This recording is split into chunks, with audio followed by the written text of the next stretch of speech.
welcome to the Ready or Not podcast. My name is Greg. And my name's Maggie. And welcome back. Another week, another podcast. We've been doing pretty well with all of this stuff. Trying to keep up with the schedule and actually trying to put out episodes at this point. Mm-hmm. Making it a routine, making it a thing, making sure I'm getting my editing done throughout the week to make sure we have episodes ready to go. All that good stuff. And we're trying to pre-record some. That way we have a nice little catalog in case, something comes up. Absolutely. So, since the last time we've talked, a few things probably has happened, so we'll just go ahead and kind of roll that into the episode this week. Anyway, Maggie has a huge list of ideas and topics for this podcast. She made it a while ago, and every episode before we record, or every week before we record, Maggie's like, well, what's the topic? I'm like, well, you're the one with the podcast topics. You're the one with the list. You're the one with that. So I just want to feel out. What are we feeling? Yeah. And usually it's a last minute decision still, no matter what, on Maggie's whole repertoire of topics that she has. But this week, we wanted to we both were thinking, like, we're bouncing around a couple ideas, but we thought about communication. Ultimately. And you left a great point out earlier about it when we were talking about it. You said, what about communication? Yeah. And that's interesting because I feel like that's such a broad topic.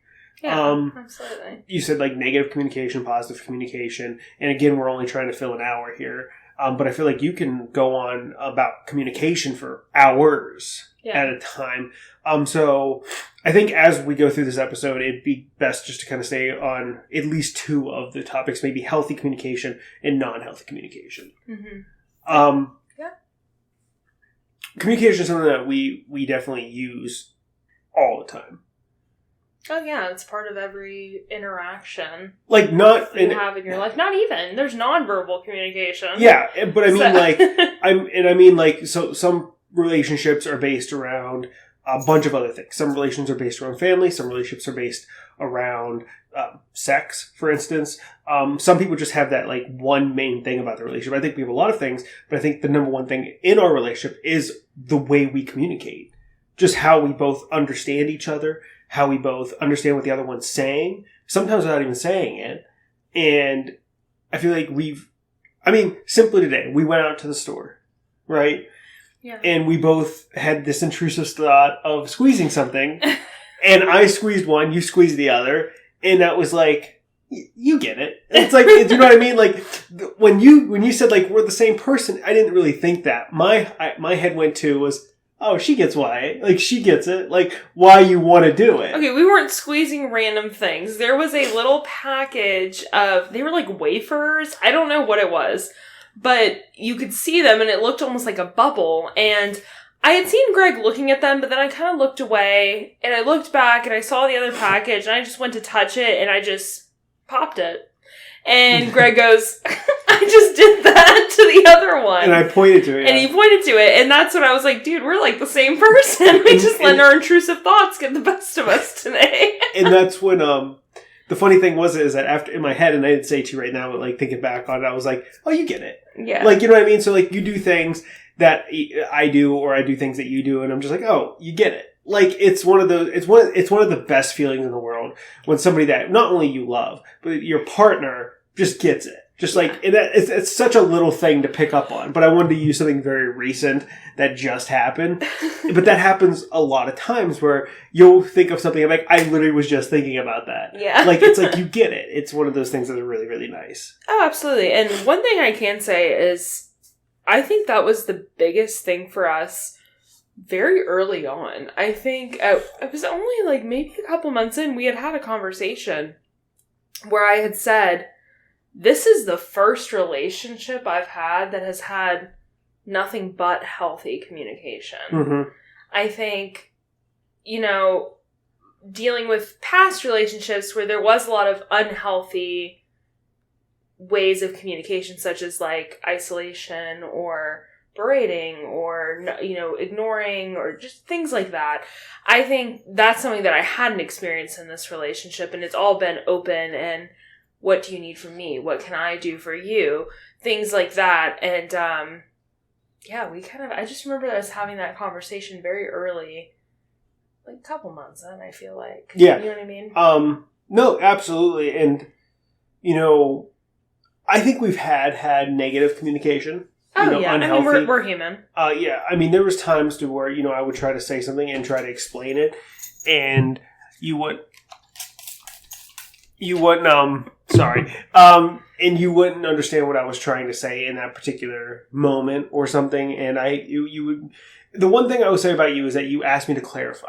What does that mean, Greg? Yeah, because I don't want to misinterpret what you're saying. Well, that's the thing. Like, what does that mean? What are you trying to say? And I think that's one of the things we're really dealing with right now is my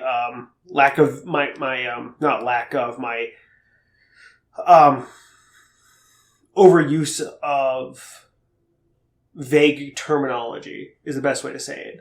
Right now, we're dealing with a huge issue. I'm dealing with a huge issue in my life, and of course, it's an art issue. It's a family issue. I'm having issues with my mother, and we can go into that in another episode of in-laws and stuff and family. About like a whole series. Yeah, and family. But for instance, there's many times where I just go, I'm done. And in your head, I'm done. I'm done means when you say I'm done, it means I'm done. It means you're cut off. We no longer speak. We no longer associate. We are no longer talking about this. I'm done. I am through. We're done. When you say I'm done, you mean something completely different. You mean I'm done, like your feelings are done you're done handling this current situation, but you're going to come back to it. Yeah. That's where we see things very differently, and that has caused issues in our relationship, because for me, that I'm done means something very, very different than what it means for you. And that's caused like you lied to me type of situation. No, he didn't lie to me. He just views that very differently than I view that. I've used the way... I hate the way you use I'm done, though. I'm going to be honest. Oh, no, and I understand. But that's because there's a difference in use. Yeah. And that's why, recently I've been trying to not really say I'm done. Mm-hmm. I've been trying to stick with more I just can't do this right now. Mm-hmm. Because it's there's the lack... I have a problem giving up on people. I think you have a problem not giving up on people, but... What do you mean not giving up on... wait, hold on. Pause the episode. What do you mean not giving up on people? Your mother. Well, yeah, okay, so again, this goes back to my mom, but what do you... You haven't given up on her, though. You said you're done, you won't hear my voice again... We're through. Okay, so you're interpreting, but you're not giving up on her because you still circle back. No, I know. So you're interpreting something completely different than what I'm saying. Well, what are you saying? So when I'm saying I have a problem giving up on people, that means I have a problem being I'm done, I'm out, oh, this is it. But then you don't mean it. No, I'm saying I have a problem actually giving up on people. Deep down, deep down in my soul, I have I thought you were saying I have a problem giving up people. From what I took, I said giving up on people. Yes, but I took that as I have a problem giving up on people, meaning I give up on everybody. Oh no, that's what I took that as. No. I'm you have a problem not giving up on people. No, that's what I mean. I see somebody make a mistake, and I'm in my eyes, people can change. And that's where we differ. I don't think people can change. Well, the only reason here's why I think people can change. Here's why I think people can change. This episode maybe never be about communication, but that's okay. Here's why I think people can change. I think I'm a perfect example of that. Of people can grow and people can change. From who I was 5 years ago, 10 years ago, well, 5 years is kind of a broad statement now, but let's just use 5. Yeah, 5. I am a completely different person than I was 5 years ago. Mm-hmm. I don't hold the same values or morals that I did 10 or 15 years ago. At one time, drinking was a nothing. If you drink, I want nothing to do with you. But now, my views have completely changed. I have a friend, my friend, his parents drink, especially his dad, not an alcoholic, but I was in that environment. I would go there every once a year to the Ohio State-Michigan game, and everybody would be drunk, and I wasn't, and that was fine. But, I was oh, this isn't so bad. This isn't the worst thing in the world. And then you drink occasionally. occasionally. Once every, 5 months, you have one drink. Not you emphasizing. A certain someone said I'm an alcoholic. Well, yeah, and I just want to say that, Maggie's not just pounding back drinks every day when she gets home. I'm just getting hammered. Yeah, no. We bought Malibu, and it's been in there for over a year now. Yeah. I don't even know if it's any good. It probably needs to be tossed. And that was just for you to make your Malibu Sunrise. My little drinkies and you made 3 of them. In that year. So, actually, you made 2, I made 1. And that was Okay, but anyways, but off of that. But what I'm saying is, my view, and before I used to be very, very lazy. You can ask my dad that. I used to be very, very lazy. I would sit at home all day. I would play video games. I was your basic, nerd in the basement, living in his mom's basement, overweight. I had no path in wanting to learn anything. I dropped out of high school. All these things. I was, quote unquote, a loser. And I completely changed everything around. I completely became a whole new person. My values changed. My morals changed. Since getting with you, my values and morals changed. This recent scenario going on with my mother, things have changed in the way my head's been working. In terms of how I perceive things. But here's where we think we differ. You think people can change, but it's all based on our own experiences, correct? Yeah. So you think people can change for the better because of yourself. You've changed into a better person. Well, I don't think it's and I'm sorry to interrupt, but I don't think it's just my experiences. Because right now I'm taking a theories of personalities class. Mm-hmm. And there's many instances, I wish I can just pop them off on the top of my head, which ones I'm talking about, but where you can see personality differ. Personality change as people grow and continue in the shift of personality. That's what you're supposed to do. You're supposed to grow. Your shift in personality. Yes. Yeah. I'm not the same person I was 5 years ago. I'm not saying it was a drastic difference, but in my own self-esteem and behavior, that's different. You're supposed to grow and change. Yeah. But I think when I say people don't change, I think of the negative side of that. If you were a cheater, you're always a cheater. That's how I see it. If you have abused people in the past, you're always going to be an abuser. Okay. I think that's where I'm more of that's something that I've always seen. And I don't think people grow and change from that. Because once that's so deeply embedded, it's very hard to come out of. But, okay, so my question would be, let's look at criminals. Mm-hmm. What about somebody who robs or murders? When they do that once because maybe they were poor and they need to feed their family. Or maybe somebody hurt somebody they love and they murdered them. But again, it's situational. And like I just said. Yeah. It's situational. It's situational, so people can change. But you can't just say somebody that murders. For example, let's use a serial killer. Yeah. That's somebody that has murdered numerous times, intentionally. Mm-hmm. Versus somebody that hit someone with their car and murdered them. Okay. It was accidental. Yeah. I don't think that person is a cold-blooded murderer. Yeah. If it was an accident. But you don't think that people can cheat and change at all? Nobody who ever cheated can change and be they may have. I just know in my experience, everyone that's ever cheated on me still continuously cheats on their partners. Yeah. But I'm saying, what if it was a scenario? And this is, again, I'm not trying to display what you're saying. I'm more or less for instance, say, Jack and Jill were in a relationship. And Jill was just really neglecting Jack, and Jack just didn't feel emotionally connected, but still loved her. And somebody was giving Jack all this attention, and he ends up, not really thinking clearly because he's like, oh my God, this is what I remember me and Jill used to be like. Everything's, fresh, and I feel listened to and this stuff. And then he cheats, and then he realized, oh my God, that was a mistake. I can't believe I did that. I know what I was doing. There's so many steps I have to do with that. Admits it to Jill. Joe breaks up with him, and he's like, I will never hurt anybody like that again. That's a hypothetical, but I'm pretty sure that's got to have happened. I'm sure it has happened, and I'm sure people do change from that. When I think of cheating, I think of intentional cheating. Intentional, you love me, I love you, I'm being sneaky, cheating on you. I think because I just want to be with other people. Even though I just used that example, to me personally, I think all cheating is intentional. There's so many layers to have to cheat. To actually, the stereotypical cheating, sleeping with somebody. The amount of stuff you have to go through to get there while in a relationship. There's so many times where you can stop yourself right in the middle and be like, hey, this might not be a good idea. Yeah. Like, I don't think it ever just happens. You're not in a club and you meet somebody and you're dancing and you're like, I really like you, I really like you, and you just start fucking right there. Like, there's no instant. There's, like, going back to your place or talking, and, like, there's a lot of, like, opening the door and going inside and kissing and before the clothes get taken off and right before penetration. Like, there's so many moments where you can stop and be like, hey, I could stop this. Hey, this is wrong. Yeah, there are many moments. So I think all cheating is intentional. I'm just saying that there's somebody who could have done it intentionally and been like, that was a shitty thing to do. And I realize that now. I didn't realize that with the person I was, because I was that person. I thought it was cool. I thought it was whatever. But now I realize I'm hurting people. I don't want to hurt people. So they stop it. They're like, I can't do that anymore. Mm-hmm. I'm just saying it's possible, right? Yeah. I don't know how we got here from communication, but no, I'm just well, my whole thing is that I was talking about, like,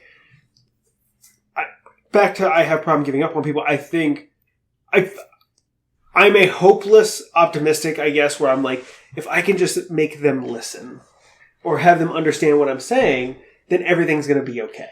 But you can't make people listen, and that's where my issue lies. That's my issue. That's where my issue lies. And again, unhealthy communication where I'm sitting there and I'm just pounding away at this issue that I'm like, it's staring you dead in the face and you're not the only one that can see it. I mean, you're the only one who can't see it. Everyone else sees it. You're the only one, and you tell them this and they're like, no, you are the problem. And you're like, wait a second, how do you get that? Like, I don't understand how all this evidence could be presented to you and you're like, yeah, that's not what happened. I got you on video, but you don't. But it do right there. Like, that's what I'm trying to say. It just doesn't, I feel like, because I guess it's like with us, right? If you're presented with a situation and I come to you and I'm like, Maggie, here's what happened. Here's how it happened. Here's why I'm upset about it. You'll be like, oh yeah, I did that. That makes sense. Okay, let me fix that. Or I apologize. Or, yeah, well, of course you apologize. But but if you're presented with it, you're like, well, I can't deny that. You have the proof right there. But I don't need the proof. That's the thing. Normal people don't need proof. Well, for instance, so Maggie and I, depends on if you want to have this as healthy conversation, we use very childish language in our relationship sometimes. Like what? It's more friendly than it is trying to be mean. Because, like, when Maggie's a little upset, I don't go, here's the thing, I don't go to Maggie, I go, wow, you're being an asshole right now. Or, hey, you're being pissy. Like, I'm like... He never says that to me. Maggie, you're being a grumpy butt. Like, and it's friendly, and I want you to know, like... And then I'm like, I'm not grumpy. Yeah, but I'm like, but you are being grumpy, and I just want you to know that, and then you'll realize, like, well, I'm sorry, I'm not trying to be grumpy. Okay, so tell me why you're grumpy. No, the one thing that you do, if I get particularly a little nasty, you go, ew. And then I'm like, that's when I know that I've said something to upset you. Because sometimes, yeah, I do get an attitude. I'm human. I get moody. Yeah. I have my moments. I try, and I will emphasize, I haven't always been very good at communication. I have had a very tough time communicating my feelings. And there have been times that I have let my emotions get the best of me and I've raised my voice or I've straight up yelled at you and I feel awful. I hate, that is not a way to communicate with your partner, is to yell at them. I think we should share a little story what? About communication. And not to paint Maggie in a negative light here. Oh my God. But what story is this? Hold on. So there was Chipotle, your house, third date. Okay. Pittsburgh. Oh my God. Your friend's birthday. Yes. So for a week and a half, after I stayed with you for like 2 days, you said, well, I'm not going to be available next weekend or whatever. You said, because I'm going to be in Pittsburgh. And I said, I'll make the drive. I don't have to stay for the whole birthday party, but why can't we just have a little quick lunch? I'll make that drive just to see you. I just wanted to see you. Yeah. And bring you flowers. Maggie was in her particularly grumpy butt mood this day. I was stressed. I was planning a whole birthday party and I felt like I was doing it alone. And so I was a little stressed. She was coming up with all these ideas and trying to capture everything perfectly for her friend. Was it her 21st? It was her 21st birthday. Her 21st birthday that they were having at their other friend's house. And I was like, well, what can I do to help? Like, I just want to be here with you. I don't care what we're doing. I don't care if it's not dinner. I will happily put the tent up. I will come up with solutions. I will help you do what needs to be done. Like, I just wanted to be around you because, like, this was fresh. This was new. I wanted to get to know you and more and stuff like that. And, like, it was the next day. And you call me and you're like, I'm sorry. I said, for what? You're like, I was such an ass to you. And I was like, yeah, I mean, I'm not going to deny that, but you know what? I knew there was stress. I know you didn't handle it properly, but that's where I think you've taken that and you're like, you take that scenario and sure you have those relapses of doing that, but you take that scenario and you say, how can I not do that again? Mm-hmm. How can I tell Greg right away, I'm upset. Here's why I'm upset. Not let's be distant. Not let's be grumpy and then try to get in that mindset. And I will say, I feel like I am very much a people pleaser. So, like, there will be things that, like, I'll sit there on it and I won't say anything because I want you to say that you want to do that thing too before I bring it up. And then, or I'll bring it up a couple times and then you still don't say you want to do it. And I'm, like, so mad that you just won't say that you want to do it too. So I do get a little grumpy, but I think that we have grown from that. And I think at the same time, like, you can tell me, like, you'll be like, Max, what's wrong? And I'm like, nothing. And you're like, Well, I know when something's wrong with you. I know there's something wrong with you. And I'm like, okay. So anyways, like, I feel like we have opened that door to communication in order to communicate. And I think for me, the biggest thing has been, you know, if I am upset with you, it's just taking those moments to be like, because I don't ever want to say something that I'm going to regret. Oh, absolutely. And so I think it's better for me to just take a moment. Our first date, for example. Okay. Do you remember our first date? I do remember our first date, but I'm trying to... Oh, with my mother? Mm-hmm. Okay. So Greg was on the phone with his mom, and she had said something particularly nasty. You are more than welcome. If you're comfortable with it, she basically said, have fun, don't get any STDs from that whore. And I just started bawling. Yeah. This woman had never met me before. This was literally our first date. And I remember I was so upset. I was so distraught. And I just looked at Greg and I said, I just need a minute. And I, like, went outside to my car and just sat there. And I came back in. I was calm. I was composed. We were able to talk about it and enjoy the rest of our day. Yeah. But sometimes I need to do that. And I don't say I need to walk away because I'm trying to isolate you or abandon you. No, I get it. And I try not to leave, actually, now. I don't think, besides our first date, I don't think you've ever just left. I try not to leave because that's a very isolating feeling. And I wouldn't like that if we were arguing and you walked away from me. Yeah. But I think I do turn away for a moment to, like, let me catch my breath for a minute. But I think it's okay to be like, hey, I just need a minute away. Because, like it's crappy to say this, but, like, say we're arguing and you said something particularly nasty to me, and I'm just like, I'm going to step away. Because right now, my issue is you. Yeah, we're not communicating effectively at that point. Yeah, so, like, let me go away.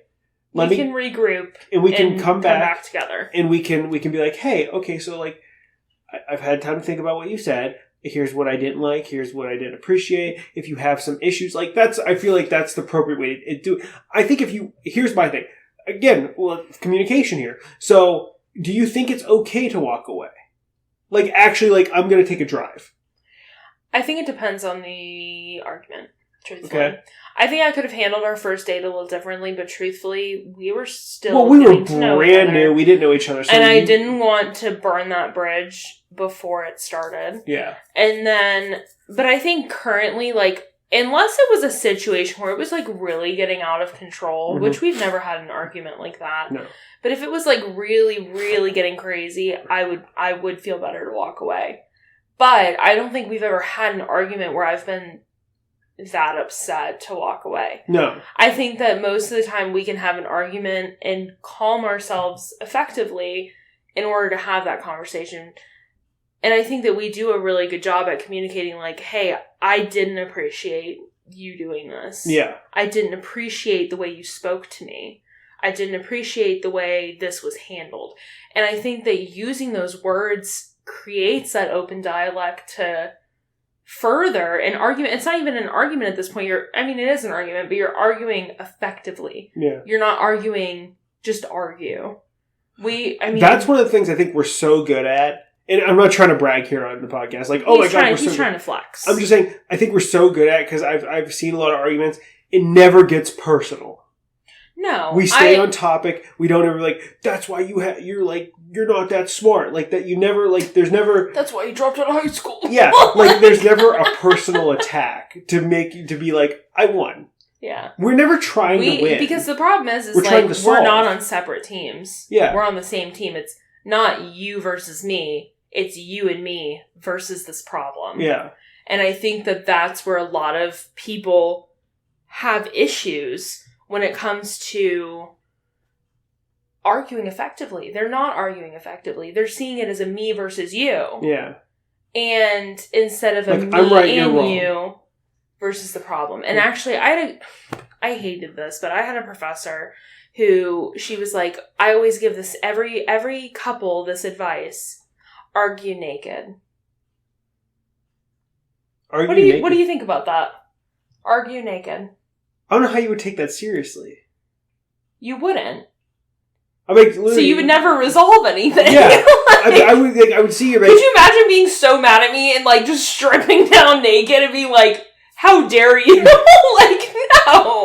I don't think you would resolve anything. Honestly,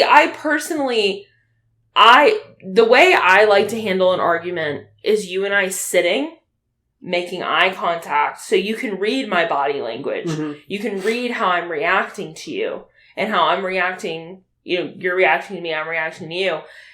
And I like to end our argument with, are we okay? Yeah. Can I have a hug? I love you very much. Yeah. That's what you do. I don't think arguing naked would solve anything. I've never heard of that. You've never heard that? This teacher has said this all the time. I've never heard that. I have heard, however, though, when somebody's going to try to fight you, just start stripping because then they'll think you're too crazy and they won't fight you.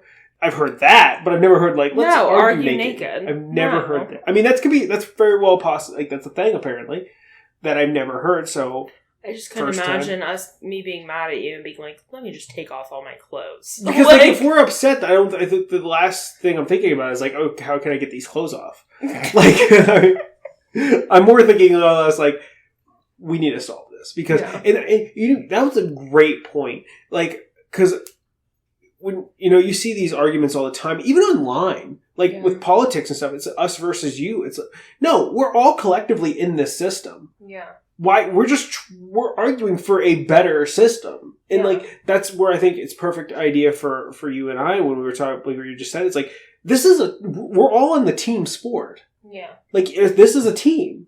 Mm-hmm. We're both players on the same team. And we're okay, how can we beat this problem? Not how can I make sure you feel awful at the end of this? And you're like, you know what, Greg? You were right. I don't care to be right. I don't care to be right. I am very quick to admit that I was wrong. Yeah. And I'm working on it. You are. I don't think you have an issue being wrong. That's the thing, though. I don't think I have an issue being wrong. I think I have an issue being wrong when I'm passionate on something. I think you have a very strong hold on your beliefs and on your views that you're respectful and you'll hear my side, but I think, or somebody else, it doesn't matter whose side, but you still feel so strongly in yours. You know what I mean? Yeah. That it's well, I've told you with the first time we met, a lot of my opinions and stuff are based off the knowledge I've gained from... Yes, but everybody has different knowledge and different experiences. They do, and mine, unless it's an emotional investment, I never try to use my personal experiences. I try to use the difference. That is the issue because so much is built, and I understand that. And going into psychology, I think that's why which is all emotional. But I never try to use my own experiences. I try to use my own experiences to relate, but I never try to be oh, well, this is happening because I've had something similar to that. Let me use that as factual proof. Because I feel like that's always been my issue, has been like, well, what can you use to back it up, right? What you're saying something, what can you do to prove it to me? And, well, I've had an experience. Well, many people have had experiences. I blame the way you were raised, too. And rightfully so. Here's the proof. That's what you want, though, because let's hold up a mirror. Yeah. But that's not how a lot of people think. I, for one, see it as the emotional side of things. And maybe that makes me soft in my little soft girl era, but I'm alright with that. Yeah. I like that I take into account other people's feelings. I don't think I don't. I'm not saying you don't. I don't think, when I say factual based, I don't want people to misinterpret like Greg has no feelings. Like, I do think I take in other people's feelings. I think it's also like, when you're arguing for something that can change things drastically, what can you prove? What can you show me that's going to benefit this situation? Yeah. You know what I mean? And I'm using a broad term because I'm not trying to get into another topic. No. But I'm trying to be like, this is how... I feel like I do need to work on my healthier communication by not being so fact-based. Not being so, okay, is that... prove it to me. What can you prove? What can you give me facts by? And I don't do that on everything. But like these certain areas where I hold stronger beliefs, I do. I do be like, okay, well, where's your numbers? Where's this? Where's that? You want show me the statistics. It shows me the statistics, and that's and I'll be honest with you. First, right here live on the podcast, that is an awful way to handle any kind of argument, unless you're debating politically, I guess. You know, where you're two political candidates, you're like, I've lowered crime by 50%. Here's my chart. Then yeah, like, then you can use, then the statistics matter. But like, in our conversations or a conversation with your fellow man, I don't think, or woman, I don't think that's, that is an appropriate means of communication. No. But I do it, and I know I do it, and I don't, and in the moment, I'm not thinking about it. Because that's just how I've communicated. That's just how... Well... I think about it a little differently, and again, I do think of it as worldly experiences. When you and I had met, I was 20. Yeah. Yeah, I was 20. You were 20. And at that point, I had moved different places. I had been in school that whole time. I was a live-in nanny. I was doing the damn thing. I was diversity central. Yeah, you went from, like... I've been to Virginia, heavily Indian populated.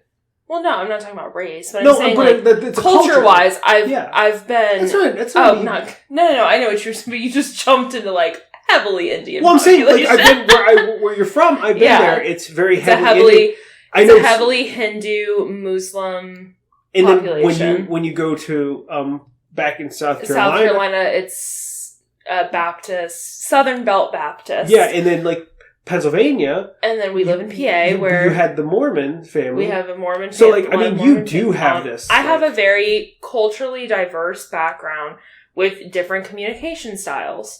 And I've had to interact with different communities in different ways. And I find communication fascinating.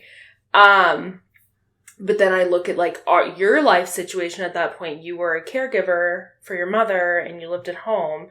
And you have one friend that you interacted with. And, I mean, granted, you did online stuff. In a very small white suburban town. In a very small white suburban town. Yeah. So, and I'm not saying by any means you're, like, nothing. I'm not racist. We're not going down that rabbit hole. Like, I understand diversity. I understand diversity in culture, but you did not have much exposure to it.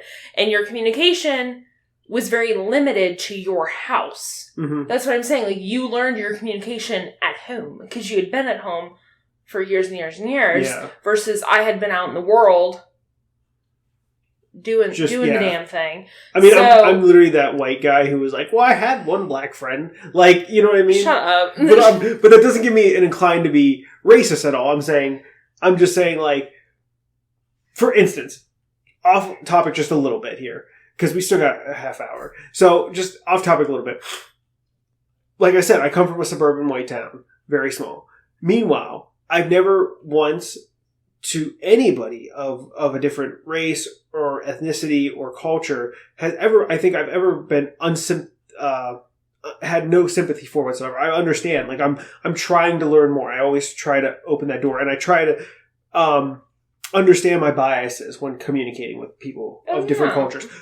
My mother, on the other hand, is not. I don't think she's racist. I wouldn't say she's racist. Put it past her. But here's my thing: she has. It's this. What I want to talk about is like the problem with today's world, especially the older white generation, is subtle racism, like subtle stereotypes. Like, for instance, my mom was in the hospital one time and she had a black nurse. And now again, you're like, Greg, why does that matter if a nurse is black? It matters to the story because she said to the guy, she goes, "Hey, I've got a friend and he's black too." And I'm just like, shut up.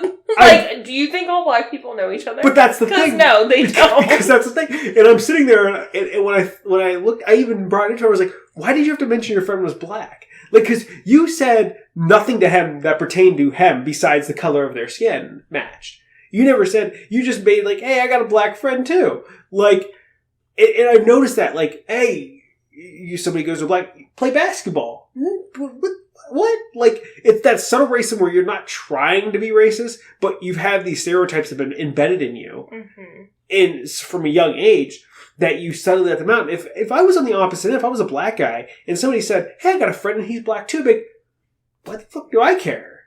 Like, What does that have to do? Nobody goes, Maggie, I've got a friend and they're white too. Like, nobody says that. Yeah. We can get into that whole thing later. But the reason I laughed is because of what my dad said the other day when I was like, Mom, I'm bi. A completely different thing. I was talking to my mom and she casually was like, why is it any different if your brother's gay and you're straight? And I said, I'm not straight. That's been a thing forever. My mom, like, I think she thought it was a joke, but it's not. Like, I said, no, I'm bisexual. And my dad goes, well, then why are you marrying a man? And I was like, that's why I was laughing. Because I was like, run that back for me. It's a subtle, it's instead of asking questions to understand more, the stereotype has been there. And now that's what they think. I think my dad was confusing bisexual and lesbian. Possibly. I think that's what he was confusing. Possibly. But that's my point. Is Kevin's like, pretty with it. But that's my point of being like, not understanding what you're responding to. And not asking questions. Well, I think a lot of people, I just had an epiphany here and I'm not trying to like seem smart or anything. But like, we've had the discussion on transgender. I understand a little bit more now that we've had this conversation. Of being like, why can't you just ask? If you don't understand, why can't you just say, "Hey, I don't get it. Explain it to me." Because some people don't want to explain to them. Well, I'm not saying you have to explain to it, but I like. No, I'm saying some people personally, if I was transgender, I would not want to have to explain that to everybody. That would be exhausting. I know it would be, but like if we became friends and I didn't know you were transgender and I was talking to you and you were like, oh, actually, like you would start telling me your story about transgender and I'd be like, oh, well, I don't want to be insensitive here, but like, could you explain to me like what that means? I have people do that to me at work about infertility. Yeah. Seriously, my friend, like my coworker Rachel, she'll ask me all the time, like, what does that mean, though? Like, I'll tell her all about all our little procedures, all about IVF, all about everything. And I like to teach, so I don't have an issue doing that. But if I had to do that to every person I met... I don't think you should have to do that to every person you met. But I'm saying, like, if somebody you know, what's the problem with being like, I just don't get it? Never had I think if it's on a personal one-on-one level, I think that's fine. If it's coming from a respectful side of it, like, I want to know more. Yeah. Explain it to me. Because I've done that with, people that I've friends or dated. Like, I want to understand your culture. Can you explain that to me? Yeah. Like, I want to know more. I think if you're coming from a genuine place, it's fine. But if you're just choosing to be disrespectful, even though you know better, then you're just you're shit. I agree with that. But I'm saying my whole thing was with effectively communicating, and back to communication, being like, hey, like, you seem like a good person, you seem cool. It is not your job to explain this situation that many people experience to the whole world. That is not your job. Your job is just to try to live your life. But as a friend, or somebody who thinks you're okay, can you give me just a little insight? That way, you know, the next person I meet who may be in your same situation or similar to there, I am not as insensitive. I am not as ignorant on this situation. Absolutely. I think that's very important. Yeah. I don't think there's anything wrong with that. I think it's all in the approach. In the approach. Yeah. In the vibes. The vibes? Yeah, in the vibes. The vibes. Because if somebody came up to me and was like, so I heard you're infertile. Did they really? No, I'm saying if somebody came up and said that to me, I'd be like, excuse me? Yeah.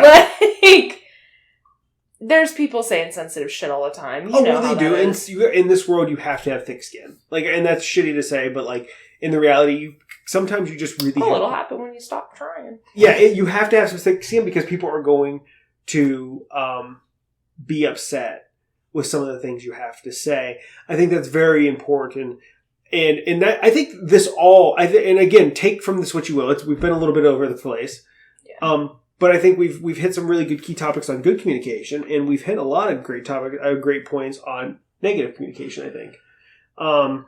In terms of being like, hey, like, it's okay. And this has been outside of the relationship aspect of being just like, there, sometimes, like, I don't know, I go to work and I hear these women complain about their husbands all the time. You think I don't hear that? I know you do. I work with all women. I know. And I'm just, in my head, I'm just like, well, what are you doing? Like, what are you doing with your life that, like, how did you guys get to 30, 40 years in marriage and you just can't stand the way the other person acts? Yeah. Like, oh, he doesn't do dishes. You knew that when you married him. You knew this was how if you couldn't live with that. That's how I feel. Like, people will give me wedding advice, like marriage advice, and they'll be like, go ahead and get separate rooms, so you'll end up that way anyways. I would never. I hope that never happens. I hope we never end up in separate rooms. Some people that works for them. Like, if you're on separate schedules, if you're like, night but shift, no, day but shift, like, willingly not sleeping in the same room because I don't want to be near you, I'll pass on that one. Like, you're just roommates. Yeah, and that's what you try to avoid is the roommates. Well, yeah, the roommate stage. But I think... Which we very much already had ours. We already had our roommate stage, unintentionally. And it was our shifts of work. But I think the important thing is you don't want to get to that point. No. I don't ever want to get to the point where we've been married for 30 years and I'm like, ugh,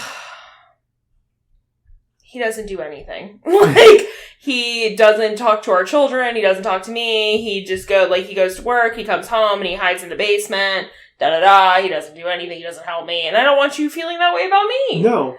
But it's also important, and I don't like this, and there's very few women in relationships, and I can only speak about like straight relationships here, because that's my knowledge on them. Where the lack of, and I see it on TikTok a lot, so this is not like always just personal experience, this is from what I've seen. The amount of level of like, my guy's doing this. Ugh. Like, oh, he's playing video games. Ugh. Not spending time with me. I'm like, if that's all he's doing, sure, that's a problem. But isn't it okay for him to do his own thing sometimes? Yeah, I never understood that side of TikTok, and maybe that's a common thing. And I'm not trying to sound like a little pick-me here, but like, I don't have an issue if you went to go hang out with your friends. No, like, I know. But you know what I'm talking about? Those videos where it's like, I'm dressed up as a guy and it's like, I'm going to guys' night. Yeah. Like, no. I've never felt the need to go with you to those things. And maybe that's a trust issue thing for some people. Maybe that's like I don't want to be away from you because I love you so much. Maybe it's just a joke. I don't know.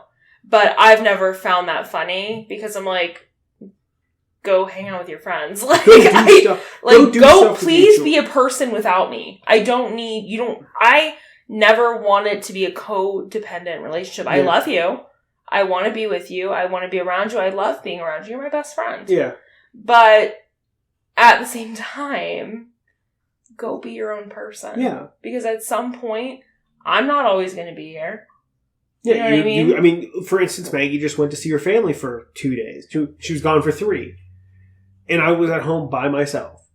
Like, I missed her like crazy, but I was happy she got to spend that time with her family. Yeah. I was happy she got to do something that she doesn't get to do that often. No. So, for instance, like, my PlayStation is in our living room, and Maggie's like, play games. I don't care. Yeah. Like, but it's not, the house gets clean, laundry gets done, like, meals get cooked, like, things get accomplished. Our time. It's not like I was gone for 3 days and I came home and you were in the same spot in the middle of the living room playing your PlayStation. Like, I came home and the house had been taken care of, and like, you had, done grocery shopping, and everything was just wonderful and in place. The cats were alive and happy. Like, things got done while I was gone, but yet you still took time for yourself. Yeah, and that's where I think it's like, because somebody's not spending time with you doesn't mean that they don't want to spend time with you. Sometimes it's like, I just want to chill out and do my own thing for right now. Sometimes I like doing my own thing. I love doing my own thing. I like having alone time. It's a wonderful thing. I don't know why it seems such like a negative aspect in some people's lives. That their some people partners, never learned how to play alone. Well, I was an only child, so I didn't have much of a choice. But I'm saying, like, you see that and it's like, I would never date him. I see that one, like, what's a big red flag for a guy? If he plays video games, I'm like, that's a big red flag? That he plays video games? Do you watch TV shows? How many episodes of Schindler's List are you on? Like, you know what I mean? Mm-hmm. And it's like, it's the same thing. You watching 25 episodes in a row of a TV show is no different than somebody gaming for 2 hours, because games are like movies now, or TV shows. Yeah. They're just interactive. So I just never got that aspect. Like that. Oh, maybe him cheating on other people that's a big red flag. But yeah, I never really had a problem with you gaming. No, I'm not saying you do. No, I'm just sitting here thinking about it. Like, never had an issue with that. I don't know. I just think I don't get it. I don't get it, and that's that lack, I think, of communication. Just being like, you ever seen that video on TikTok where it was like the lady turned off her husband's Xbox and he got pissed. He's like, "What are you doing?" Like, screaming at her. She goes, "You're always on that game." He's like, "It's all I have." And it's like, I just wonder what's going on more there. There had to be something else going on in that situation. Like, was she the problem? Was he the problem? Well, I don't know. If I would have turned off your PlayStation and you screamed at me and said that's all you have is your PlayStation, I would have been like, I'm gonna head out. Because that's clearly all you have. But my thing is, like, again, he could be 100% at fault. Mm-hmm. But did she have anything to play? Like, she's neglecting him. She doesn't want to spend time with him for the most part. She just doesn't want him to be happy at all. But you don't know. But you don't know. That's why I said. To be a fly on the wall. To be a fly on the wall. 100%. But, where did this come from? I don't know. I feel, you know what? As much as this episode about communication, which I think we still could have a lot more to talk about. We hit our points, I feel like. We hit our points. I think we could still do another episode on communication in the long run. Maybe visit it down the road. I think... Go ahead, sorry. But I'm very happy with how this episode turned out. I don't know. I just felt like it was very productive, very fun. It was loose. It was fun. I want to, circle back to these main points. Okay. I want to close with some main points here. Okay, we can... So, healthy communication. Yeah. Listen to your partner. Absolutely. Or listen to whoever you're talking to. This doesn't just have to be relationship-wise. Don't argue naked, unless that works for you. I mean, if that's what you want to do, have at it. I think just maintaining eye contact, being respectful, taking a moment to not say something you regret. Yeah. Ensure you're not yelling at your partner. You almost have to gentle parent your partner. Try to understand their side, but if they're not understanding yours, then there's no reason to continue. It's hard to have respectful communication when the other person is not being respectful as well. That's the hard thing. You want to try to maintain calmness and peacefulness to not just protect your own peace, but to provide a productive argument. But if the other person is just hitting you left and right with the insults, you gotta just shut it down right there. And then you don't want to be respectful anymore. No, because you feel like you just have to shut it down right there. There's no point in disrupting your own peace, babe. Yeah. So, just being respectful, being, calm voice, taking a moment if you need it, arguing effectively. It's okay to take time. I need some time to think on this. Can we pick this up? I don't know about the going to bed angry thing. I think, Did we even talk about that? I don't think no. They always say don't go to bed angry, and truthfully, I don't think we have gone to bed angry. I don't think we've gone to bed angry, but I think sometimes I like to sleep stuff off. It's okay. I think it is okay to sleep it off. But I think you don't want to go to bed God, I hate you. No, you never want to go to bed like that. But I'm saying like, I've gone to bed thinking about things and I wake up and I feel a little better. And I'm like, okay, I feel like I can talk a little better about this situation now that I've got a clear head. I've gotten some rest. As with like unhealthy communication, you definitely don't be rude. Listen to the person that's talking to you. Don't cut them off. Don't attack somebody. Again, it's you and your partner against the problem, not you versus them. Just being respectful and listening. An effective argument is just communication. It is just a simple conversation where you are just listening to the other person. It's active listening and responding. That's all it is. I think that's really all I have. Yeah, I just think it's don't, and this goes for outside relationships. Don't label people. Don't be like, oh, you think this or you think this way. Okay, so you're in this whole box, and now everything you say, I'm going to not listen to. I'm going to misconstrue and all this other stuff. I think that's a very big problem, not only in relationships but in today's world. Mm-hmm. Anyway, you good? I think we're good here. I think I'm all right. I think we're good. Anyways, thank you all for listening. We'll be back with another episode this time next week around. You can follow Maggie at, you want to put in your social medias? Go ahead. Well, I mean, if you want to, I'm private on almost everything right now. My Instagram's MargaretFloyd13. My Facebook, I'm just Maggie Floyd. You don't have to plug anything you don't want people to follow. Oh, no, you're fine. My TikTok, I have been actually growing my Trying to Conceive page, and that is ttc.baby.w, I believe. That's been growing nice and slow, but I absolutely love it. I'm not trying to gain this huge following on it. I just love being able to post content, as this is such a prevalent community for me. That's all I got. I'm Half Gallon on Twitch, HLFGALEN.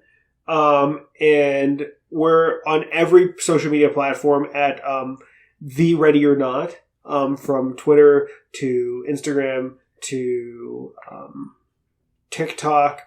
And our YouTube is It Network, because I have a bunch of other stuff that I want to get in on there eventually and wrap everything up into one. And we have a blog website that hopefully should be up and running within the next few months. Mm-hmm. We got to get that on the ball. And that will be at thereadyornot.com, THEKNOT, like not. So ready or not, I'm pretty sure, but we spell not KNOT. So I want to make sure. I started spelling it's it. Ready or Not with a K. Yeah, Ready or Not with a K. And I was starting to spell it, and then in my head I'm like, why did I spell the last part? last part first. That was my big issue. Anyways, thank you guys for listening. Hope to see you back next week. If not, hope to see you back sometime. And thanks for listening. Thank you.